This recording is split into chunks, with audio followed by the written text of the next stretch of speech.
귀한 길을 내사 너희로 능히 감당하게 하시느니라. 아멘.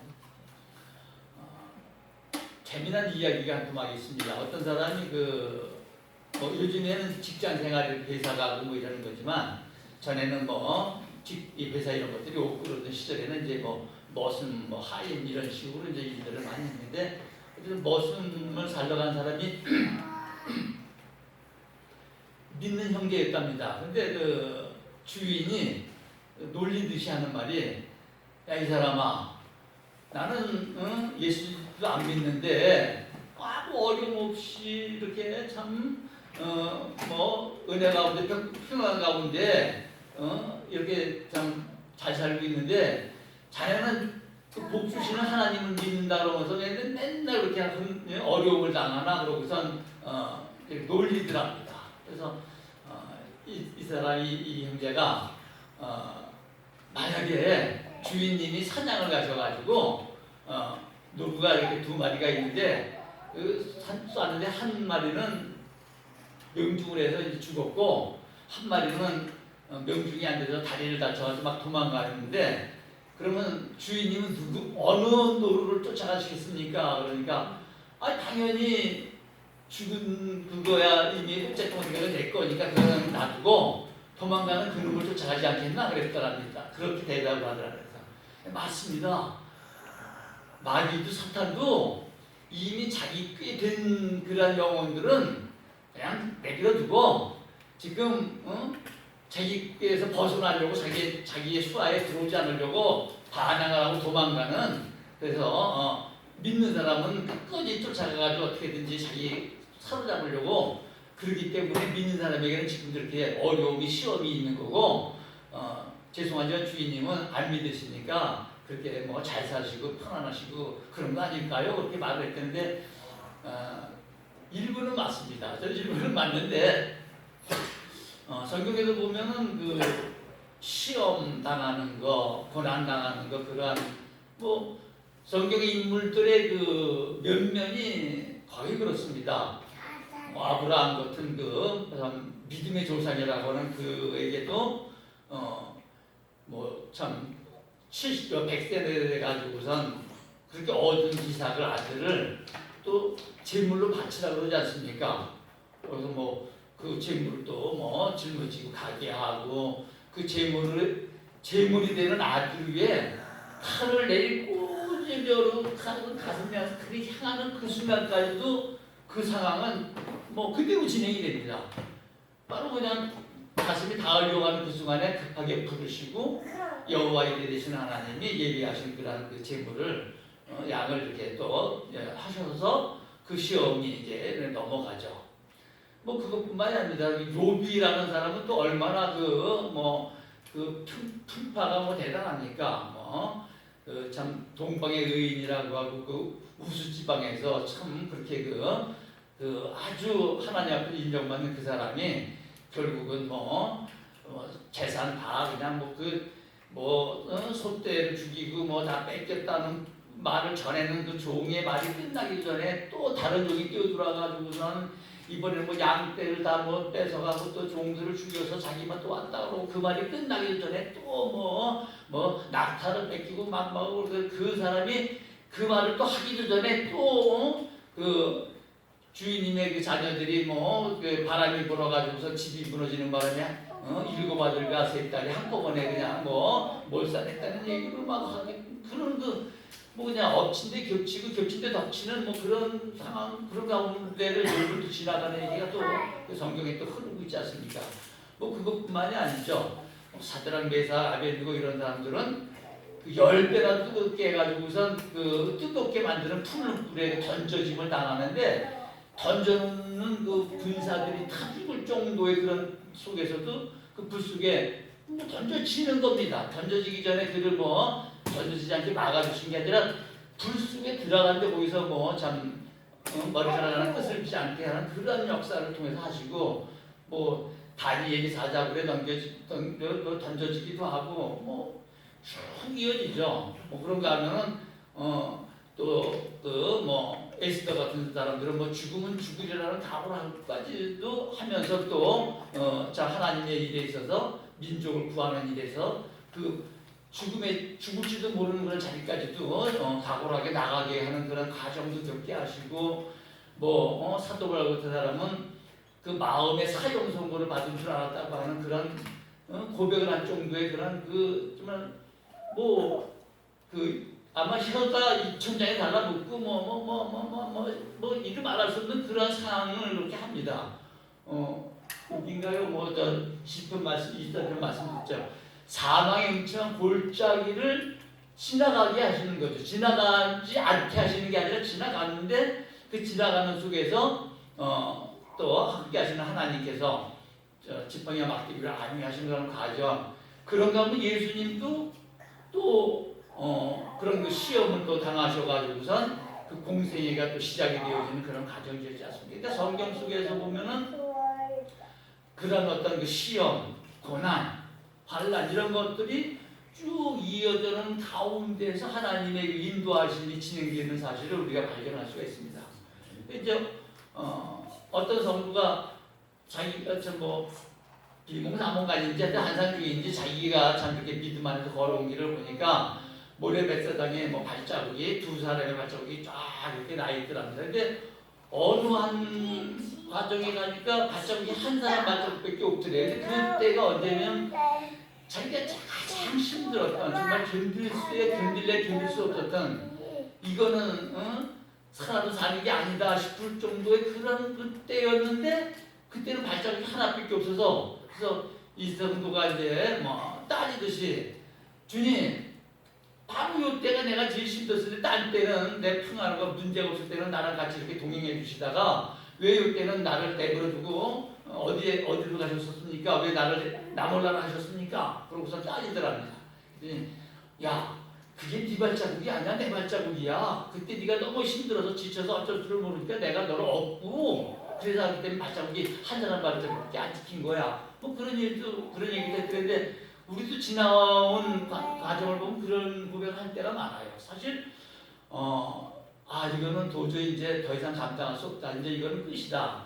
라고 정말 마음의 사형 선고받아 같은 그런 그 상황에 닥쳤을 때가 있었는데 어떻게 지나갔어요. 지나고 보니까 정말 은혜였어요. 기적이었어요. 주님 하나님이 아니시면은 그 과정을 어떻게 넘어갈 수가 있는 과정이 아니었는데 넘어가졌어요. 그런 거 보면은 참 애굽에서 독수리 날개로 업어서 너희를 내게로 인도하였다 하신 그 말씀처럼 업어서 건너주신 거예요. 그 발자국이 한 사람 발자국이 없었던 것이 우리 삶 속에, 우리 믿음의 여정 속에서도 아주 뭐 연연히 이렇게 점철되어 있는 그런 걸 봅니다.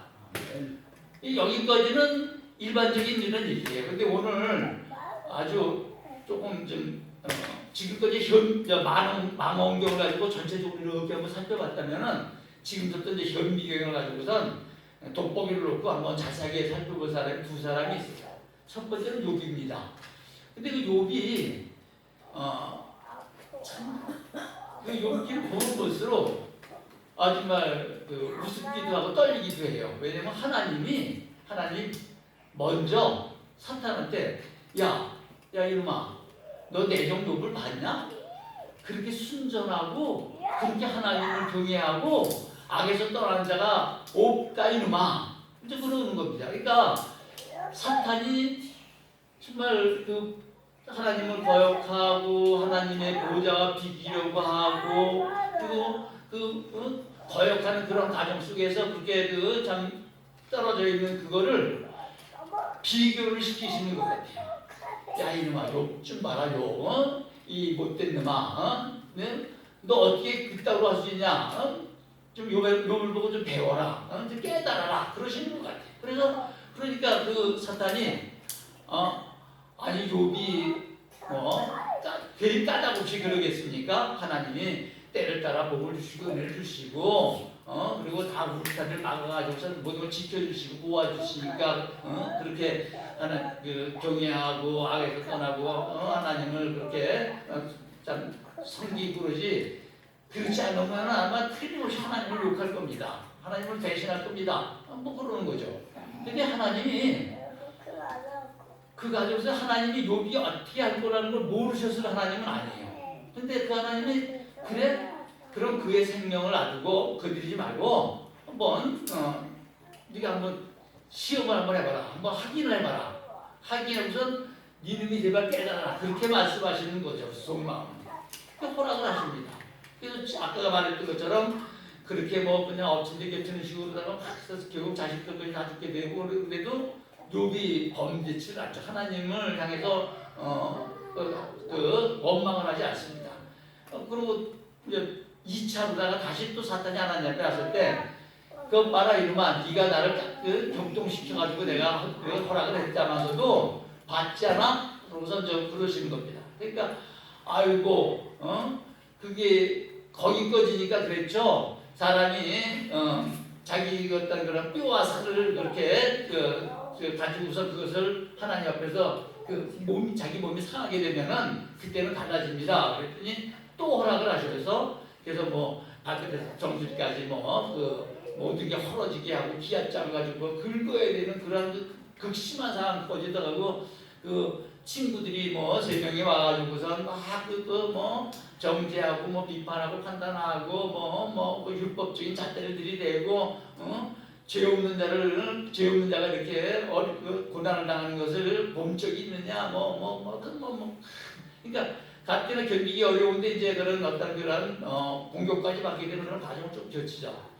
근데 여기서 오늘 현미경을 놓고 보고 싶은 거는 왜 하나님이 사탄에게 욥을 허락을 하시는가? 오늘 오늘 본 말씀에 보면은 그 사람이 감당할 시험밖에는 너에게 당한 것이 없으니 오직 하나님은 믿부사 너희가 감당치 못할 시험을 허락하지 않으시고 또 시험 당할 즈음에 피할 길을 내사 너희를 등이 감당하게 하신다고 그러긴 하셨는데 어떤 하나님이 허락하시는 거예요. 그러니까 하나님이 허락하시지 않으면은 그 하잘것없는 참새 한 마리라도 땅에 떨어지는 법이 없다고 하셨어요. 그러니까 모든 시험하려는 고난들은 하나님이 허락하셔서 지금 발생을 하는 거예요. 하나님이 직접 시험하시고 고난을 주시고 그러는 건 아니에요. 근데 그것을 허락을 하세요.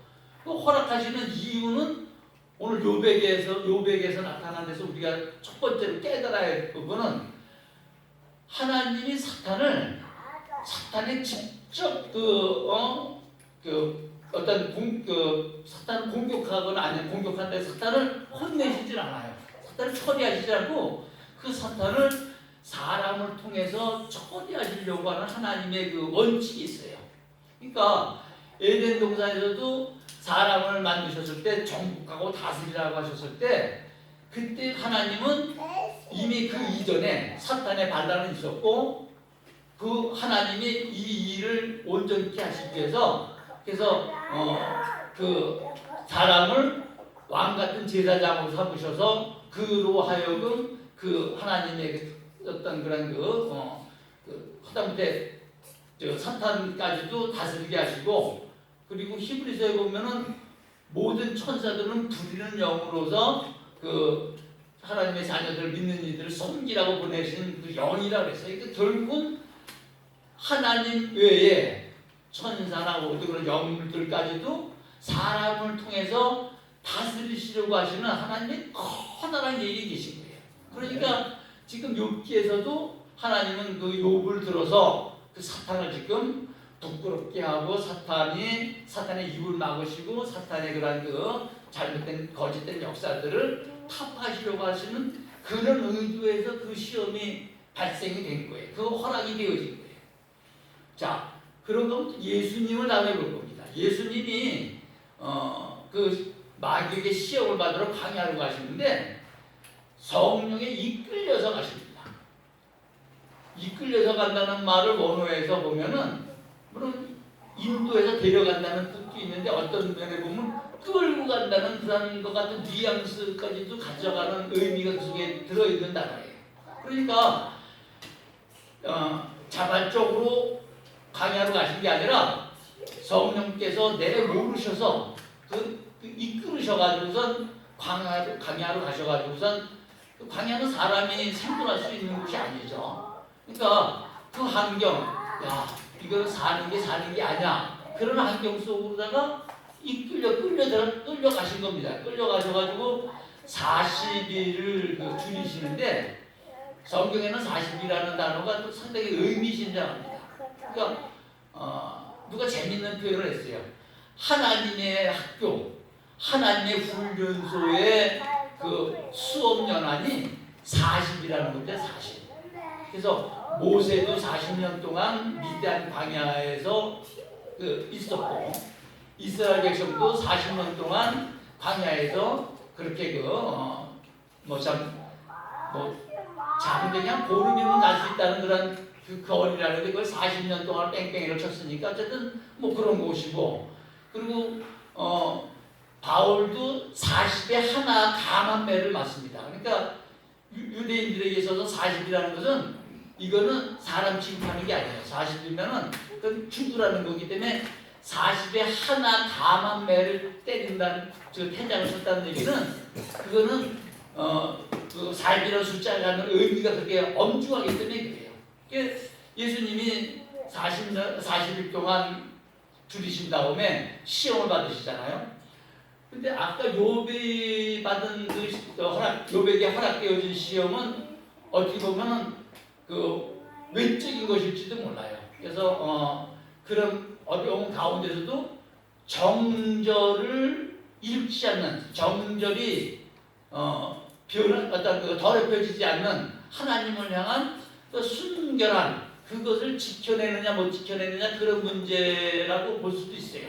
근데 예수님이 공생에 시작할 때는 물론 예수님은 다릅니다만은 그거에는 첫 번째 이제 돌로 떡을 만들어 먹는 것이 어떤 지금 현대적인 언어로 보면은 어떤 그 경제적인 문제입니다. 어떤 살아가는 필요한 어떤 그런 것들을 구하는 경제적인 문제인데, 그 경제적인 문제에서 경제적인 문제에 얽매이지 아니하고 정말 말씀에 의해서만 살 수 있느냐 없느냐가 첫 번째 테스트 관문이었고, 두 번째는 성전에서 뛰어내리면은 바깥나라 다치지 않게끔 받쳐줄 것이 아니냐. 그래서 하나님의 일을 하려면은 참 어떤 권세 있는 그런 능력 있는 눈에 보여지는 뭔가 하나님이 하시는 것이라고 하는 것이 분명하게 증명될 수 있는 그런 어떤 그 능력들, 그런 것들이 있어야 되지 않겠느냐라고 한 겁니다. 근데 거기서도 그런 것을 그렇게 어떤 기사와 이적 그런 쪽으로다가 예수님이 대답하신 게 아니죠. 그리고 마지막 시험 역시도 자기한테 절을 하면은 그 세상 영광을 보여주면서 주겠다고 했습니다. 이게 또 마찬가지로 어떤 그런 사역을 하는 데 있어서 그런 어떤 명예나 또 권력이나 이런 것들이 같이 임해지느냐, 그것을 임해지지 않을 것이냐라고 하는 것의 어떤 선택이었어요. 그러니까 예수님에게 임해진 그것은 예수님이 어떤 선택을 하시느냐의 문제였고, 욥에게 허락되어진 시험은 그 중심이 자르나 우르나 치우치지 않냐고 중심을 잘 어떻게 지켜내느냐, 그런 문제였던 것 같아요. 그러면 지금도 오늘날 우리 모두 믿는 이들에게도 하나님의 시험은 고난은 반란은 계속 허락되어지고 있어요.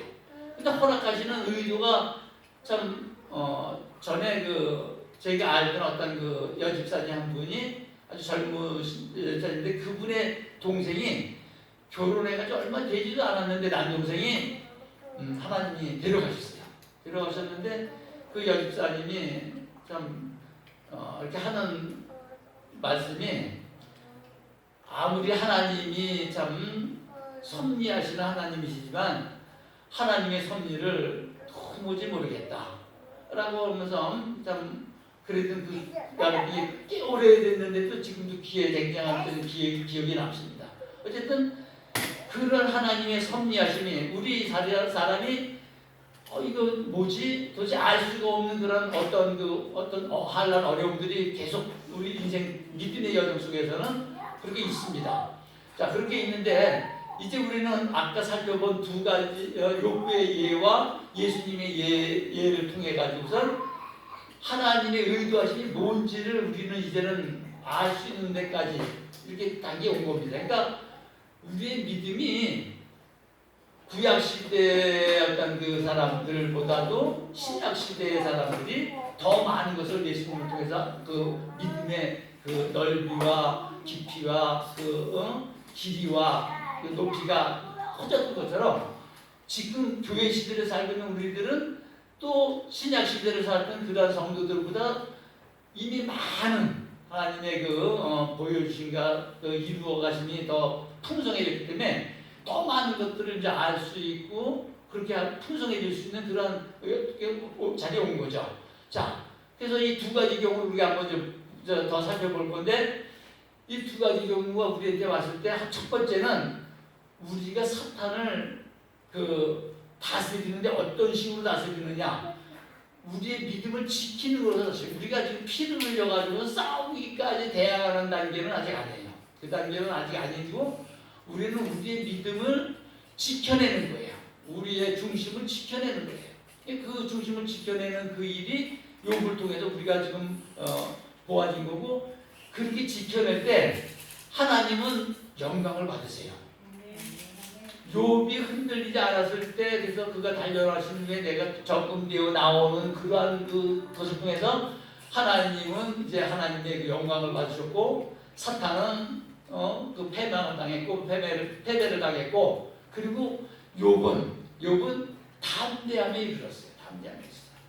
그리고 예수님의 그런 것도 가정을 통해서는 하나님의 그 창조하신 두 번째 목적이에요. 첫 번째 목적은 정복하고 다스리는 목적이 그렇게 사탄을 통해서 그렇게 욥에서 이루어졌던 것처럼, 두 번째 예수님을 통해서 나타나는 목적은 하나님의 허락하심을 따라서 우리가 교회가 되어지는 거예요. 교회로 들어가는 그 입구에는 이 세 가지 질문이 있어요. 예수님이 받으신 질문, 그 질문이에요. 그러니까 개인주의를 가지고서는 교회 공동체에 들어와질 수가 없어요. 교회 공동체에 들어와도 개인주의를 가지고서는 그 안에 하나 되어질 수가 없어요. 그러니까 어떤 경제적인 문제, 생활의 모든 문제, 이런 것들이 우리는 엄격하게 보면 하나님이 우리의 기업이에요. 하나님이 공급하심을 따라서 살아요. 포도나무 가지에게 영양분을 주고 어떤 물을 공급하고 해서 이 가지에 열매가 맺혀요. 근데 이 포도나무가 영양분을 주는 것이지 포도나무 가지가 영양분을 스스로 취하는 건 아니에요.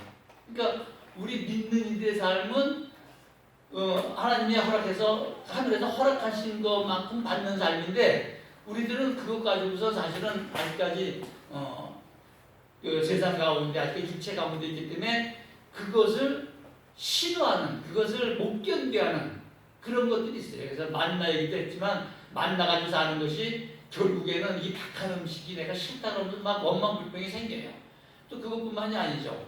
암덩어리 얘기도 제가 한번 했습니다만은, 그렇게 자기 나름대로 자기가 추구하고 얻고 구하고 쌓고 세우고 어떤 저장하려고 하는 그런 것들이 우리 안에는 아직까지도 있어요. 근데 그런 어떤 물질적인 문제, 경제적인 문제가 이 말씀 통해서 해결되어지면서 사람이 하나님에서 나오는 모든 말씀으로 산다.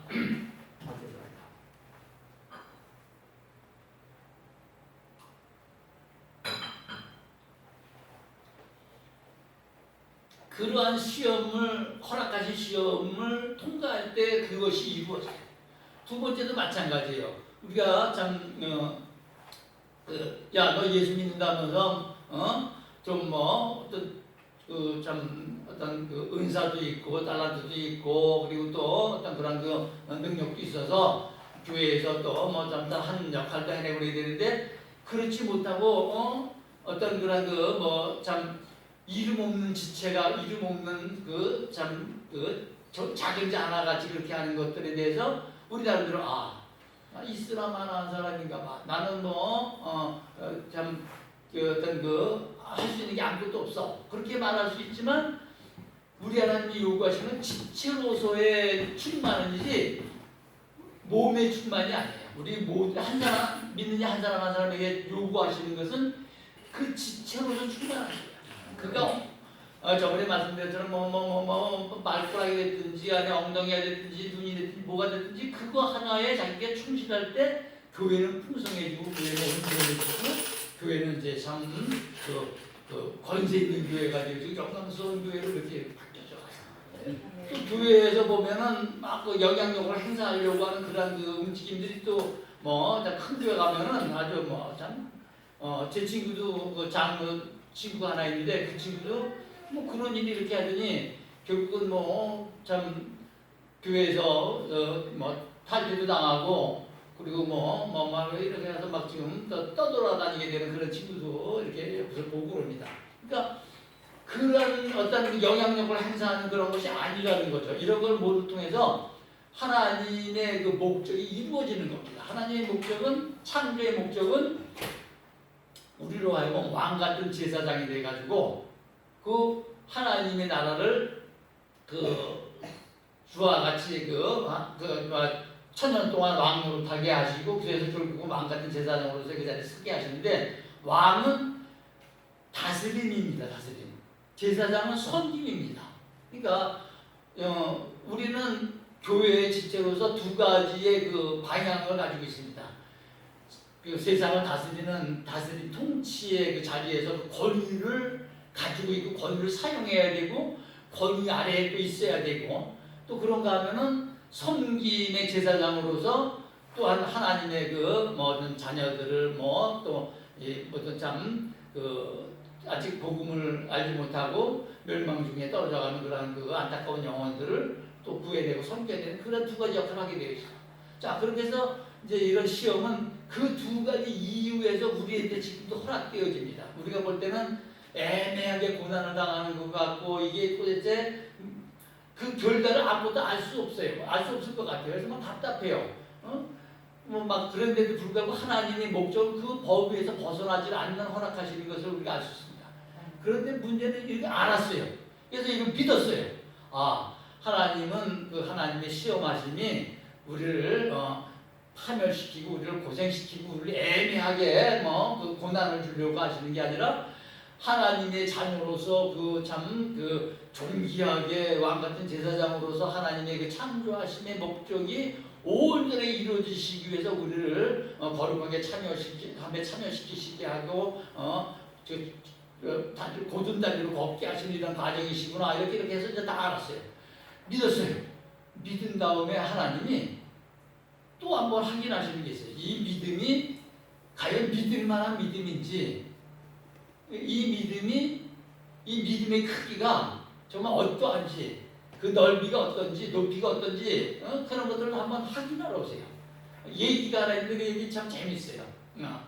어떤 그 동굴을 탐험하는 탐험가랍니다. 그 탐험가가 이제 어느 누구도 들어가 보지 못한 그 동굴을 이제 새로 이제 탐험을 해서 들어가는데 어떤 먹을 것도 준비하고 또 어떤 그 프레시 랜턴도 준비를 하고 그리고 또 자기가 다시 나올 때 그 재료를 찾아 나오기 위해서 긴 밧줄도 이렇게 허리에 동여매고 입구에다가 또 이렇게 동여매고 이렇게 가서 이제 이렇게 그 밧줄을 타고 이렇게 동굴을 탐험하면서 내려가다 보니까 그 탐험가니까 탐험하는데 정신이 팔려가지고 그냥 가다 보니까 어느 틈엔가 기진맥진해지고 또 거기다가 또 프레시했던 또 배터리까지 다 떨어져 버리고 그리고 줄도 이제 밧줄도 더 이상 이제 다 풀려가서 이제 마지막 끝에까지 왔는데 이렇게 이제 깊이 수직으로 내려가는 그 끝이었더랍니다. 그러니까 다시 올라가려면 올라갈 힘이 없어요. 이미 너무 깊이 이렇게 내려가서 깜깜해서 아무것도 보이질 않아요. 아무것도 보이질 않고 이제 딴 수가 없어요. 그래서 이제 막 기도를 한 겁니다. 하나님 좀 살려주세요. 그러면서 막 기도를 하니까 음성이 들리답니다. 그 줄을 놓아라 그러더랍니다. 그 줄을 놓으라 그랬는데 지금 밑에 얼마나 더 깊은 끝을 알 수 없는 그런 그 구덩이가 있을지 또 구덩이 밑에는 독사나 정갈들이 유별일지 아니면은 또 물이 또 차에서 어떻게 될지 아무것도 모르는 컴컴하고 지금 한 그런 상황인데 들려오는 음성은 그래서 그 줄을 놓으라는 음성이 들어오니까 그래서 이 사람이 정말 하나님 맞으십니까? 줄을 놓으라고요? 그래 줄을 놓아라. 예. 아닌데요. 거기 하나님 말고 다른 사람 없어요. 그러고서는 그 사람 들읍니다. 이제 다른 사람 없죠 당연히. 그래서 이 사람은 하나님 아무래도 하나님이 뭐 줄을 놓으라 하셨다 그러는데 하나님이 말씀하신 거라고 자기는 그 확신할 수가 없고 하나님 말고 다른 사람이 나타나서 자기를 구해줬으면 좋겠는데 나타나지도 않고 그래서 이제 마지막으로 네 오늘 당신께 부탁합니다 하고 줄을 탁 놨더니 바로 한 뼘 밑에가 그냥 바닥이랍니다. 뽀송뽀송한 바닥이고 아무런 뭐 뱀도 없고 뭐 장갑도 없고 물도 없고 아무것도 없는 뽀송뽀송한 그 바닥이랍니다. 그러니까 한 뼘이니까 내리는데 뭐 충격도 안 받죠. 그냥 쑥 내리는 거죠. 그러니까 이게 뭐 진땀 흘리고 있는데도 이제 울고 콧물눈물 다 쏟고 이제 하나님 내용을 부탁합니다. 이제 뭐 베레베레 하고 이제 그러고서 이제 어쩔 수 없이 줄을 놓은 게 아니라 이제 손이 풀려가서 톨랑하고 떨어지니까 이제 한 뼘 밑이랍니다. 그러니까 우리도 마찬가지예요. 우리가 참 뭐 이루 말할 수 없는 그런 어려움을 당하는데 우리가 참 기도하는 가운데 뭐 어떤 그 말씀들 66권 안에 있는 말씀들을 봤습니다. 아까 그 얘기는 66권 바깥에 있는 얘기가 그게 뭐 손나라 그런 얘기는 아닌데 하여튼 그런 거 봤습니다. 근데 그 말씀대로 우리가 따르느냐 안 따르느냐는 또 다른 문제라는 거예요. 또 다른 문제라는 거죠. 그 베드로가 바다 위로 걸어가는 사건 잘 아시잖아요. 그러니까 유령인가 보다 하고 막 한밤중에 그 물 위로 걸어오시는 예수님을 보고 막 두려워가지고 떨면서 막 유령이다 막 그러는데 베드로는 그래도 주님이십니까? 그러니까 나다. 그러니까 만일 주님이시라면 나보고 걸어오라고 말씀을 해주십시오. 그리고 요청하잖아요. 그래서 그럼 오라. 그러니까 그 베드로가 그 이제 배에서 내려가지고 그 바다 위로 걸어갑니다. 뭐 노도강풍이에요. 성난파도 뭐 미친 바람이죠. 그 배가 엎어지려고 하는 그런 끔찍한 그런 바다에 베드로가 내려서 걸어갑니다. 걸었어요. 걸었는데 그 바다를 보고 파도를 보고선 그 베드로가 물속으로 꼬르륵 하고 빠져들어갑니다. 그래서 이제 뭐 살려주세요 엎어하고 이제 예수님이 건져내시고 하여튼 그런 과정이 나오면서 믿음이 적은 자에 왜 의심하였느냐 그러죠. 그러니까 우리가 한람풍파 시험 고난 뭐 원치 않는 어떤 것들이 뭐 엎친 데 겹치고 막 덮치고 뭐 뒤로 자빠졌는데 붙잡게 깨지는 거 같고 뭐 이유도 모르겠고 막 이런 것들이 믿는 여정 가운데 있다고 할 때 그때 우리가 그 믿음을 사용해서 주님을 사용해서 갈 때 여기도 있죠. 오늘 본문 말씀인데 그냥 이것만 보죠. 뭐 안 깨도 돼요. 믿음의 주여 또한 또 오게 하시니 예수를 바라보자.